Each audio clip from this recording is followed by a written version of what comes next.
Welcome back, adventurous spirits. Our exploration of Venice takes a festive turn as we dive into the vibrant celebrations and magnificent churches that define the city's cultural heartbeat. Get ready to be swept away by the lively atmosphere, rich traditions, and stunning architecture that make this part of Venice so special. So, join us as we uncover the splendor and spirit of Venice's grand festivals and sacred spaces and experience the magic that continues to enchant visitors from around the world. Once a year, this enchanting city Venice transforms into a spectacle of masks, costumes, and festivities. Yes, it's Carnevale di Venezia, or the Carnival of Venice, a celebration that dates back to the Middle Ages and attracts millions of visitors every year.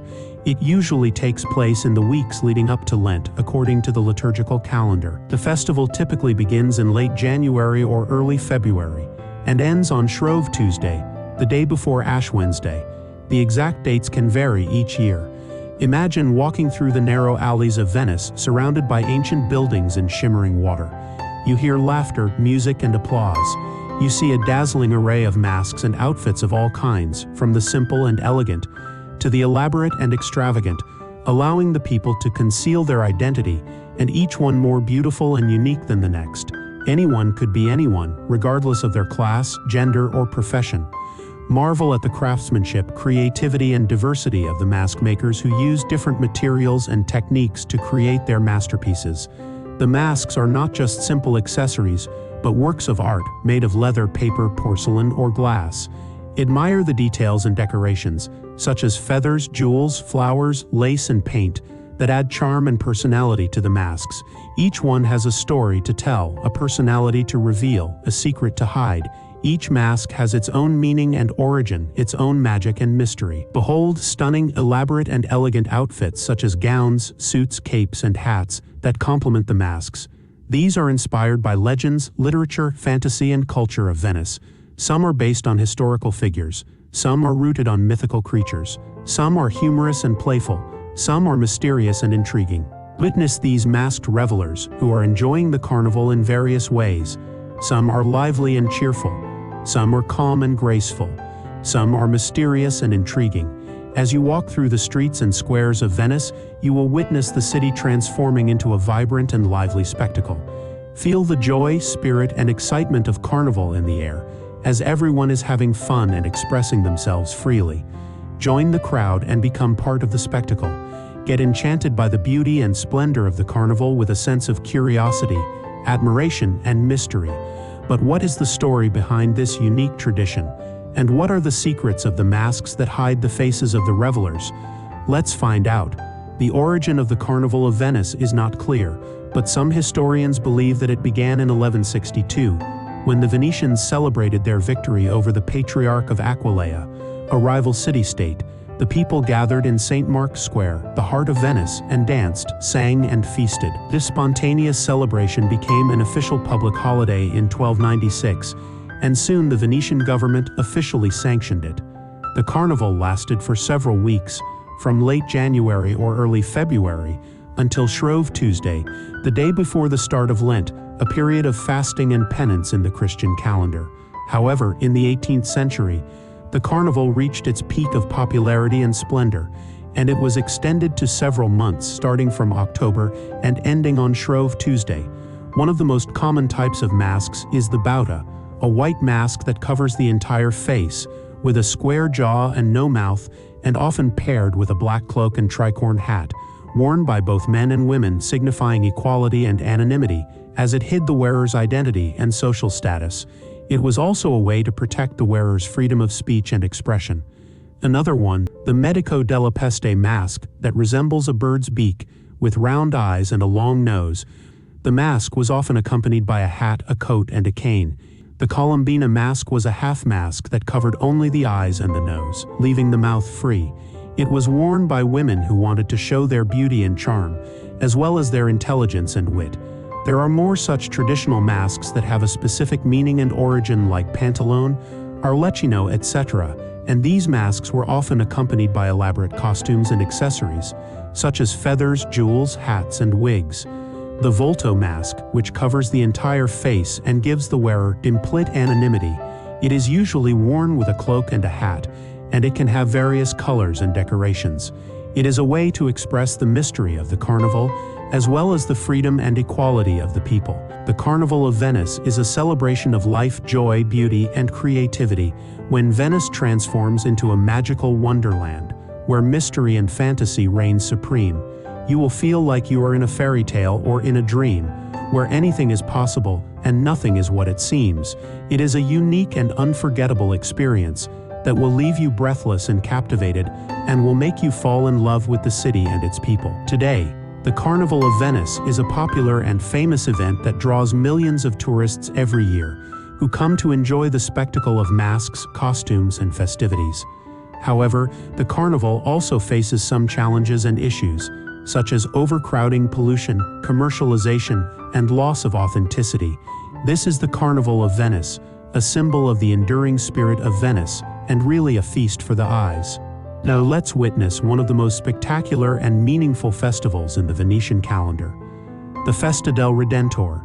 The Festa del Redentore, or the Feast of the Redeemer, is a celebration that dates back to the 16th century, when Venice was struck by a devastating plague that killed nearly 50,000 people, almost a third of its population.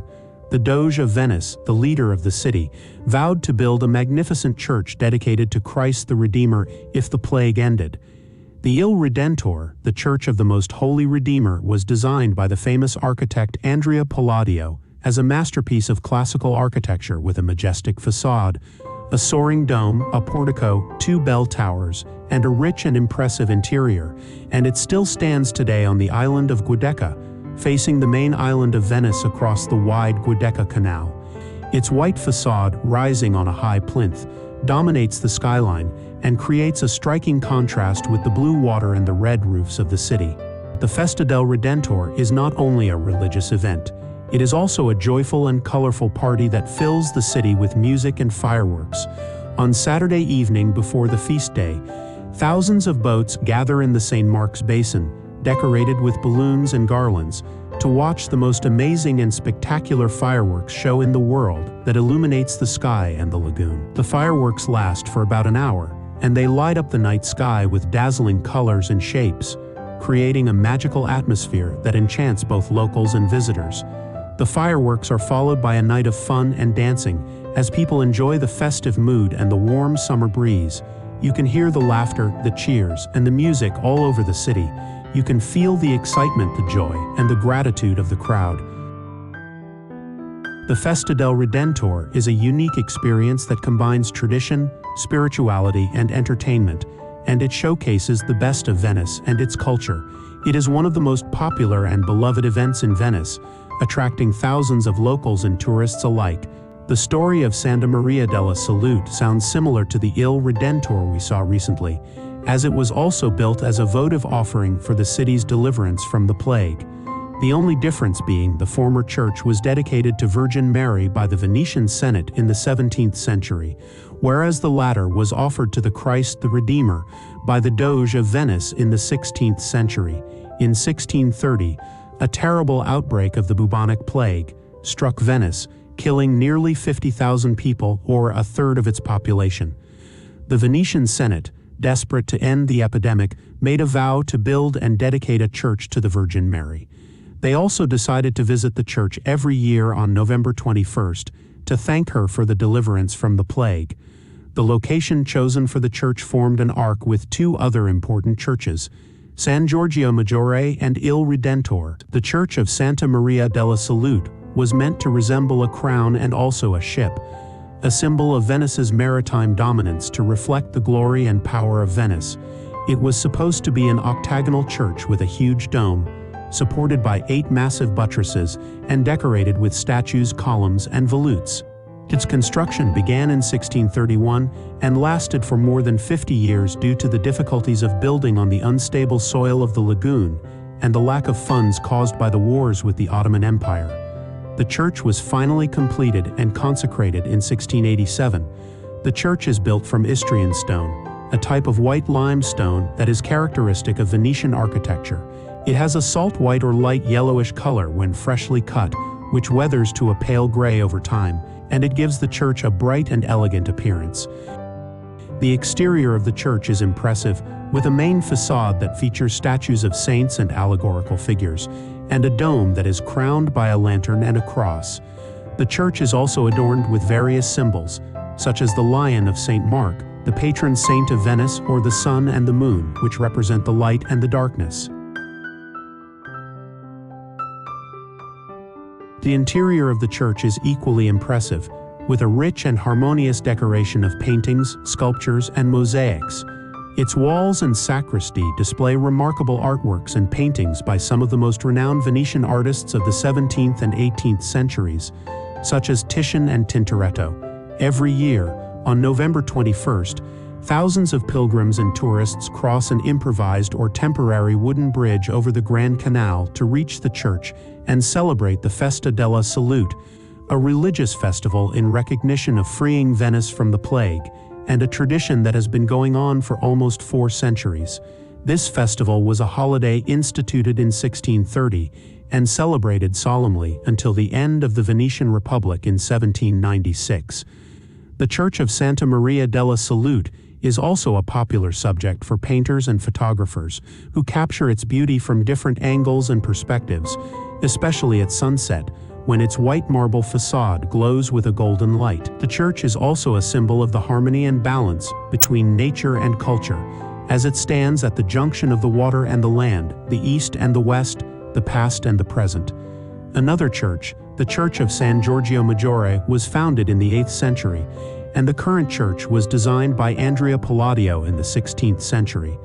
Located on a small island of the same name and facing the famous Piazza San Marco or St. Mark's Square, it was designed in 1566 and completed in 1610. The church is a masterpiece of classical architecture, inspired by the ancient temples of Greece and Rome. Its white marble facade, with its symmetrical columns and pediments, reflects the sunlight and contrasts with the blue sky and water.